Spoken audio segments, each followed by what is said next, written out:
This was my view today. How was yours?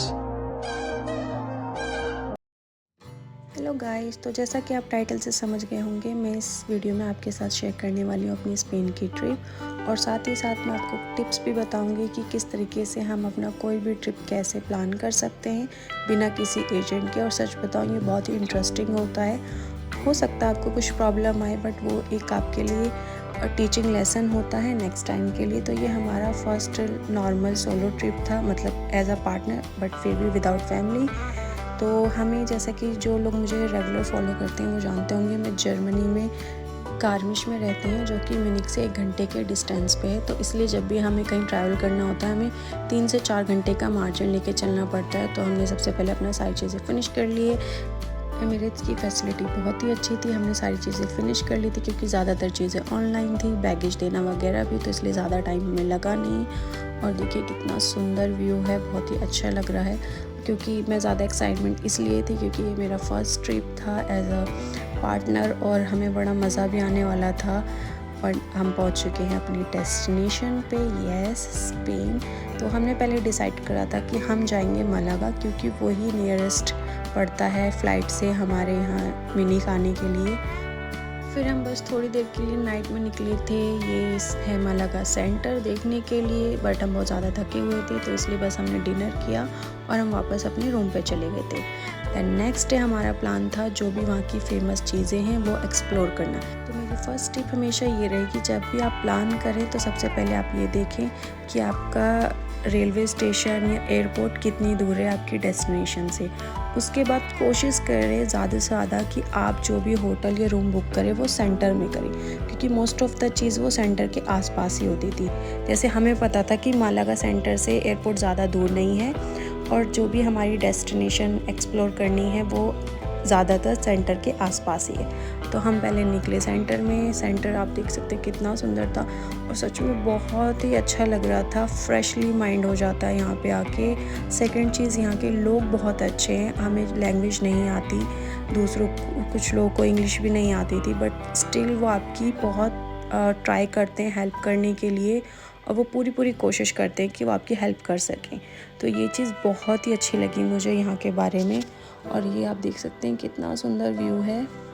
और अगर आप चाहते हैं स्पेन घूमना, स्पेशली मालागा साइड, तो मेरे एक्सपीरियंस के अकॉर्डिंग सबसे अच्छा जो मंथ है वो है मार्च।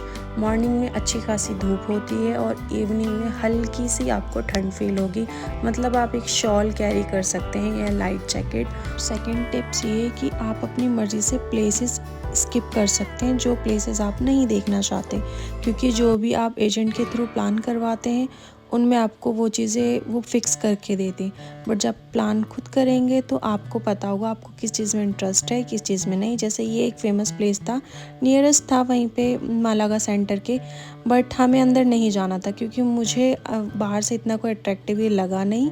ये भी एक पैलेस था और इसकी टिकट थी, तो हमने सोचा बाहर से देख के हम बस फ़ोटो वोटो क्लिक करवा के हम वहाँ से सेकंड डेस्टिनेशन के लिए निकल गए थे। और ये थी हमारी सेकंड डेस्टिनेशन। सेकंड चीज़, अगर आप यूरोप के ट्रिप पे निकले हैं, स्पेशली जैसे स्पेन, जर्मनी वगैरह, तो अपने फुटवेयर हमेशा कंफर्टेबल ही साथ में रखें, क्योंकि जैसे हम स्पेन में आए तो यहाँ पे ज़्यादातर चीज़ें वॉकिंग थी, बहुत ही कम था। जैसे एक डेस्टिनेशन से दूसरी डेस्टिनेशन के लिए तो हम टैक्सी ले रहे थे, बट अदरवाइज़ जैसे पैलेस थे, ज़्यादातर यहाँ पे पैलेस ही थे, और वो कोई छोटे मोटे पैलेस नहीं थे, बहुत ही बड़े। हमें 1-1, 2-2 घंटा लग रहा था, बट हमने बहुत सारी चीज़ें स्किप भी करी हैं बीच में। इसलिए जब भी आप कहीं भी घूमने जाने का प्लान बनाएं, पहले वहाँ की फ़ेमस चीज़ें ऑनलाइन चेक कर लें, और ये भी चेक कर लें कि वहाँ पे टिकट है वे या नहीं है। जैसे हम जब स्पेन आए थे तो हमने ज़्यादातर चीज़ें ऑनलाइन चेक कर ली थी, कहाँ टिकट है, कहाँ विदाउट टिकट है, फ्री एंट्री है या नहीं है। और इस तरीके से आपको आइडिया हो जाएगा कि कौन सा प्लेस आपको देखना है और नहीं। अगर आपको कुछ नहीं समझ में आता तो आप यूट्यूब पे भी चेक कर सकते हैं, वीडियो आप देख सकते हैं। तो हमने आने से पहले, ये ट्रिप प्लान करने से पहले, हर चीज़ ऑनलाइन चेक करी थी। जहाँ भी हम गए हैं वहाँ के प्लेसेस, फेमस प्लेसेस हमने नोट कर लिए थे अपनी डायरी में, और वहाँ पे क्या क्या फ़ूड हमें मिलेगा वो भी हमने लिख लिया था। रेस्टोरेंट्स हमने चेक कर लिए थे हमारे होटल के आसपास कौन से हैं। तो ये फ़र्स्ट एक्सपीरियंस था बट बहुत ही इंटरेस्टिंग रहा। वीडियो पसंद आए तो प्लीज़ लाइक करना मत भूलिएगा और अगर चैनल को अभी तक सब्सक्राइब नहीं किया तो सब्सक्राइब कीजिए, क्योंकि मैं ये ट्रिप 4 या 3 पार्ट्स में पोस्ट करने वाली हूँ। तो आप ये स्किप बिल्कुल मत करिएगा क्योंकि और भी इंटरेस्टिंग है। हम मालागा के अलावा 2-3 प्लेस और भी गए थे, वो भी मैं आपके साथ ज़रूर शेयर करूँगी इस वीडियो में। और ये आप देख सकते हैं इस पैलेस से ऊपर का पूरी सिटी आपको दिखाई देती है और इतना ब्यूटीफुल व्यू था। इस ट्रिप की एक्सपेंस की बात करूं तो नॉर्मल भी आप यूरोप में सबसे जो चीपेस्ट प्लेस है वो इसे कह सकते हैं घूमने के लिए। और सेकंड चीज़, अगर आप यूरोप में अर्न करते हैं तो भी बहुत अच्छा है। हमारे अकॉर्डिंग यहाँ का खाना सबसे चीपेस्ट लगा हमें और टेस्ट तो बहुत ही ज़्यादा। अगर आप सी फूड के शौकीन हैं तो आपको यहाँ ज़रूर जाना चाहिए स्पेन में। फिर हम आ गए पिकासो म्यूज़ियम। जैसे कि मैंने कहा, हम वही चीज़ देख रहे थे जिसे हमें फेमस चीज़ें हमें देखनी थी या जिसमें हमें इंटरेस्ट था। तो ये जितनी भी मैंने आपको हर चीज़ आपको मेंशन कर दी है वीडियो में, कौन कौन से प्लेस हम गए थे। तो ये जितने भी प्लेस है इस टाइम की, ये सारे आसपास ही हैं सेंटर के, ज़्यादा दूर नहीं है। बस जो 1-2 पैलेस थे वो थोड़ा दूर था तो उसके लिए हमने टैक्सी कर ली थी। टैक्सी का रेंट भी हमें ज़्यादा नहीं पड़ा था, अराउंड 15 यूरो था 1 वे। यस, तो इसलिए ये बहुत ही अच्छा आइडिया रहा हमारा फर्स्ट मालागा विज़िट करने के लिए, क्योंकि हमने सारी चीज़ें कवर की और उसके बाद हम वापस सेंटर में आ गए थे शाम को डिनर के लिए, क्योंकि सेंटर में ही ज़्यादातर रेस्टोरेंट थे और जो हमारा फेवरेट रेस्टोरेंट था वो भी सेंटर में ही था। और ये था चर्च, ये भी बहुत ही सुंदर था अंदर से, बट इसके टॉप पे जाने के लिए 100+ सीढ़ियाँ थी, इसलिए हमने स्किप कर दिया क्योंकि जब तक हम थोड़ा थक गए थे और इसलिए हमें थोड़ा रेस्ट चाहिए था। नेक्स्ट डे हम निकल गए नेक्स्ट डेस्टिनेशन के लिए, जो कि मालागा से थोड़ी दूर थी। उसके लिए हमने करी थी टैक्सी। वैसे यहाँ बसेस भी अवेलेबल है बट हमने बस से ट्रैवल नहीं किया क्योंकि हमें लग रहा था बस से ज़्यादा टाइम वेस्ट होगा और हमें जल्दी जल्दी चीज़ें कवर करनी थी और टैक्सी हमें रीज़नेबल प्राइस में लग रही थी, तो इसलिए हमने टैक्सी ही ज़्यादातर करी। हाँ, सेकंड चीज़, अगेन हर जगह सेम लोग नहीं, मतलब हर जगह अच्छे लोग नहीं होते, तो इसलिए जब भी आप टैक्सी में बैठे तो मीटर का ध्यान दें, क्योंकि हमारे साथ नेक्स्ट डेस्टिनेशन पे प्रॉब्लम हो गई थी, तो इसलिए अपना मीटर चेक करके बैठे।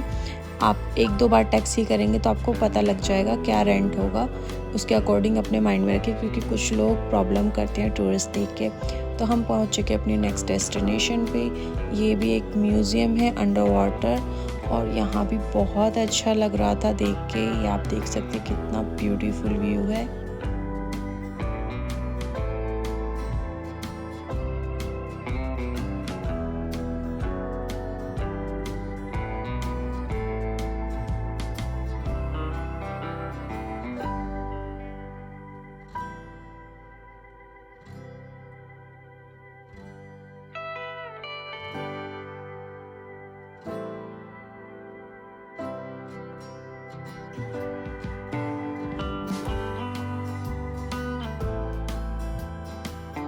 तो जिस टाइम पे हमने वहाँ पे विज़िट करा था वहाँ पे उन्होंने रेनोवेशन का काम स्टार्ट कर रखा था, तो आधे से ज़्यादा चीज़ क्लोज़ कर रखी थी। फिर हमें पता चला वहाँ पे पास में ही एक बीच है, तो हम फिर वहाँ चले गए। और ये चीज़ ही अच्छी होती है कि अगर आपके पास टाइम है तो आप आसपास के एरिया भी सर्च कर सकते हैं और फ़ोन पे ईज़िली आपको पता लग जाता है। तो फिर इसलिए हम बीच पे गए, वहाँ ज़्यादातर खाली था बट वो भी बहुत ही अच्छा व्यू था। आसपास 2-3 रेस्टोरेंट थे, आप बैठ के कॉफ़ी ले सकते हैं, सन बात ले सकते हैं। फिर हम पास में ही एक सेंटर था वहाँ पे, और यहाँ पे आपको फ्रेश सी फूड आपको वो सर्व करते हैं बना के आपके सामने, जो कि बहुत ही टेस्टी और डिलीशियस थे। तो इस तरीके से हमने मालागा में डे स्पेंड करा। हमने मालागा मोस्टली जो हमें ज़्यादा फेमस प्लेसेस थे छोटे मोटे एक आध छोड़ के हमने 3-4 दिन में पूरा कवर कर लिया था। मतलब लास्ट डे हमेशा शॉपिंग का ही होता है, तो कह सकते हैं बेसिकली कि 3 डे में हमने पूरा मालागा कवर कर लिया था। और यही होता है बेनिफिट, आपका खुद का पर्सनल ट्रिप आप खुद प्लान करें तो आपको पता होता है कि आपको क्या क्या करना है और क्या क्या चीज़ें नहीं करनी है। आप अगर इस वीडियो का नेक्स्ट पार्ट देखना चाहते हैं तो प्लीज़ मुझे अगर फॉलो नहीं करा तो फॉलो करें, ज़्यादा से ज़्यादा लाइक करें और शेयर करें।